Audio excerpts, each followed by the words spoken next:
వాక్యం చదువుకుందాం. లూకా సువార్త 5వ అధ్యాయము 5వ వచనము.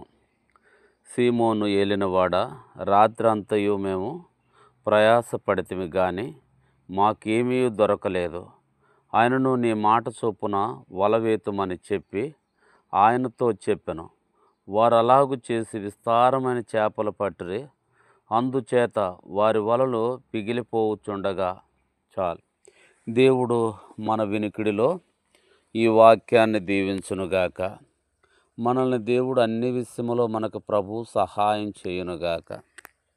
కాబట్టి సీమోను, పేతురు కడమ శిశువులు ప్రభువుని 2 సార్లు విడిసి వెళ్ళిపోయి వారు గలిలయ సముద్రంలో చేపలు పడుతూ వచ్చారు. ఒకటి ప్రభువును సేవిస్తూ మధ్యలో వెళ్ళిపోతూ వచ్చారు. 2 ప్రభువు చనిపోయిన తర్వాత గలిలయ సముద్రంలో చేపలు పట్టడానికి వెళ్తూ వచ్చారనమాట. అయితే ఇది లూకా సువార్త 5వ అధ్యాయము 5వ వచనము మొదటిసారి కారణమేంటో మనకు చెప్పలేదు పరిశుద్ధాత్మదేవుడు. రెండోసారి కారణం చెప్తూ వచ్చాడు. ఏది ఏమైనప్పటికనో గలిలయ సముద్రంలో ప్రభువుని విడిచిపెట్టి 12 మంది శిశువులు కూడా చేపలు పడుతూ వచ్చారు. వారు చేపలు పట్టడానికి రాత్రి వేళ వెళ్తూ వచ్చారనమాట. రాత్రి వేళ గలిలయ సముద్రానికి వెళ్ళి రాత్రంతా కూడా సముద్రం అంతా కూడా తెల్లారేదాకా కూడా సముద్రం మీద వారు ప్రయాణం చేసుకుంటూ వలలు వేసుకుంటూ సముద్రం మీద ప్రయాణం చేసుకుంటూ వలలు వేసుకుంటూ వారి శక్తి కొలది, వారి జ్ఞానం కొలది, వారి ఆలోచన కొలది ఆ సముద్రంలో ప్రయాసపడుతూ వచ్చారు.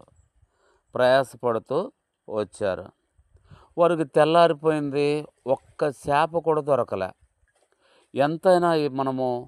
ఎంతైనా జాలారులను చూస్తుంటామో, ఎంత లేదన్నా కనీసం 2-3 కేజీలన్నా పడుతుంటాయన్నమాట. అయితే ఆ రోజు పేతురు, యోహాను, కడమ 10 మంది శిశువులు, మొత్తం 12 మంది శిశువులకి ఒక చేప కూడా పడలేదు. వారెంతో నిరుత్సాహంగా ఉంటూ వచ్చారనమాట. తెల్లారిపోయింది. సముద్రంలో నుంచి ఒడ్డుకొచ్చేశారు.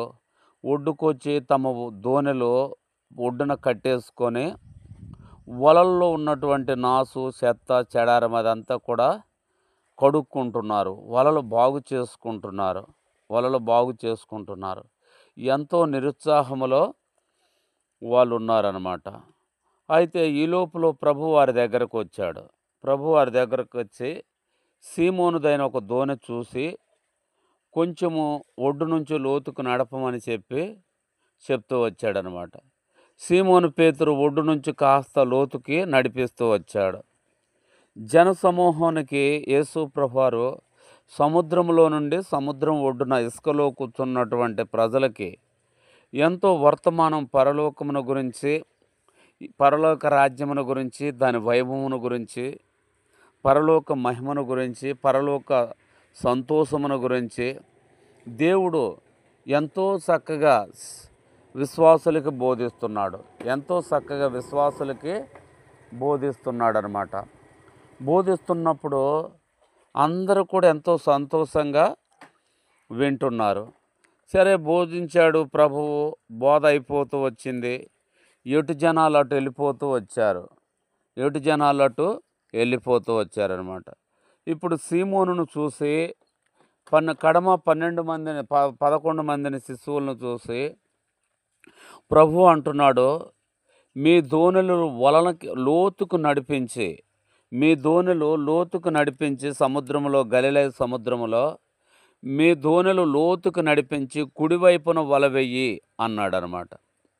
ఎప్పుడైతే ప్రభు ఆ మాట సీమోనుతోని 12 మంది శిశువులతో ప్రభువు చెప్తూ వచ్చాడో, 12 మంది శిశువులు ఇప్పుడు మాట్లాడుతున్నారు ప్రభువుతో. ప్రభువా, నా ఏలినవాడా, రాత్రంతా ఈ సముద్రంలో మేము ప్రయాసపడుతూ వచ్చాం. రాత్రంతా ఈ సముద్రంలో ప్రయాసపడుతూ వచ్చాము. మాకేమీ దొరకలేదు అని చెప్పారు.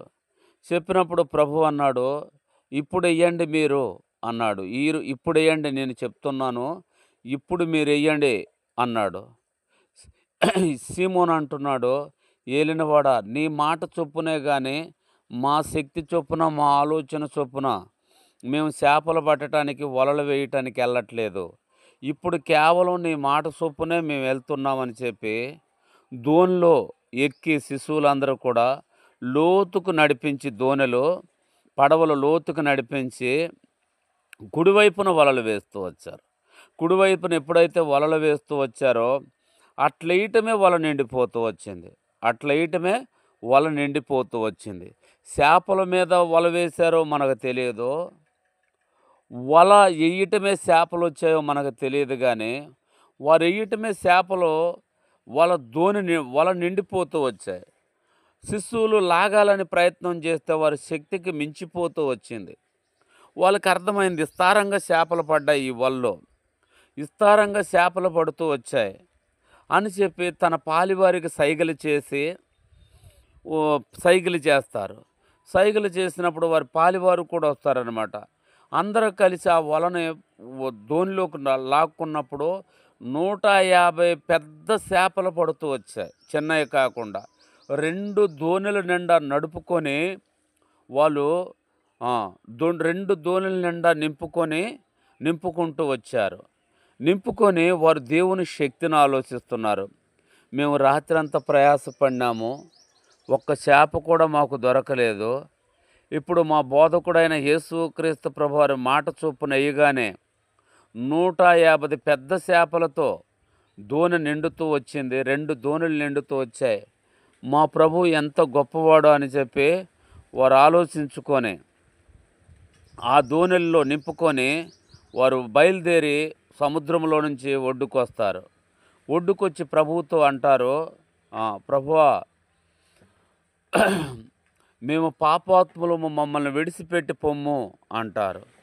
ప్రభు అంటాడు, మిమ్మల్ని నేను మనుషుల పట్టు జాలారులుగా చేస్తాను అంటాడు.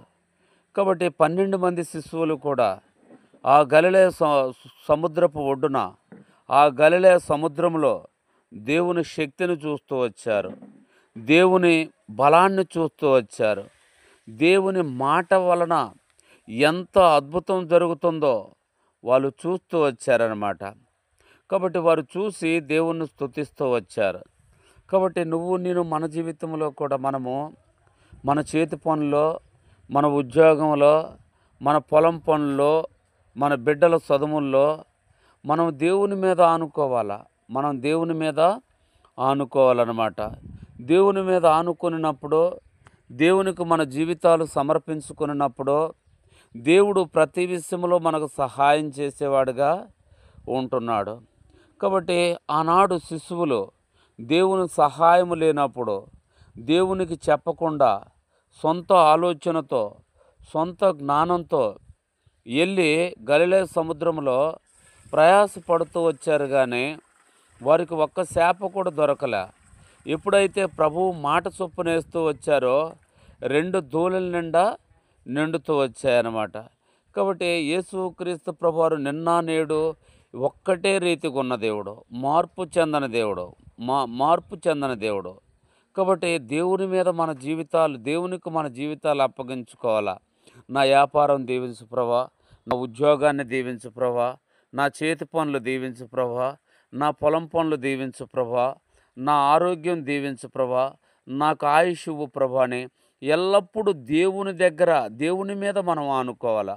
అందుకని దేవుడు అంటాడు, దేవుని యొక్క వాక్యం చెప్తుంది మనతోనే, ఎవని మనసు యెహోవా మీద ఆనుకొనునో వాణ్ణి పూర్ణ శాంతి గలవానిగా కాపాడతాను అంటుంది. కాబట్టి నేను కూడా దేవుని మీద ఆనుకోవాలా, దేవుని శక్తి మీద ఆనుకోవాలా, దేవుని బలం మీద ఆనుకోవాలా, దేవుని జ్ఞానం మీద మనం ఆనుకోవాలా. కాబట్టి పేతురు, యోహాను 12 మంది శిష్యులు ఆ గలిలయ సముద్రం మీద దేవుని యొక్క గొప్పతనాన్ని చూస్తూ వచ్చారు, దేవుని యొక్క శక్తిని చూస్తూ వచ్చారు, దేవుని బలాన్ని చూస్తూ వచ్చారు. కాబట్టి మన దేవుడు అద్భుతకరుడు, ఆలోచనకర్త, బలవంతుడగు దేవుడు, నిత్యుడగు తండ్రి, సమాధానకర్త అని ఆయనకి పేరు. ఆయన మీద మనం ఆనుకునినప్పుడు మనము ఎంతో సురక్షితంగా ఉండేవారంగా ఉంటామన్నమాట. ప్రార్థన చేసుకుందాం. ప్రభు సహాయం కొరకు ప్రార్థన చేసుకుందాం. ప్రేమగల తండ్రి, దయగల దేవ, యేసయ్య వందనాలు చెల్లిస్తున్నాము తండ్రి. ఆరాధిస్తూ పూజిస్తున్నాం ప్రభా, నీకు స్తోత్రాలు. నా తండ్రి ప్రభా, స్థానిక సంఘమైనటువంటి శ్వాసలను దీవించండి ప్రభా. చిన్నపిల్లలు, యవన బిడ్డలు, తల్లిదండ్రులు, అమ్మవాళ్ళు ఉన్నారు, దీవించండి. సంఘానికి ఆయుష్, ఆరోగ్యం, ఐశ్వర్యం ఇవ్వండి ప్రభా.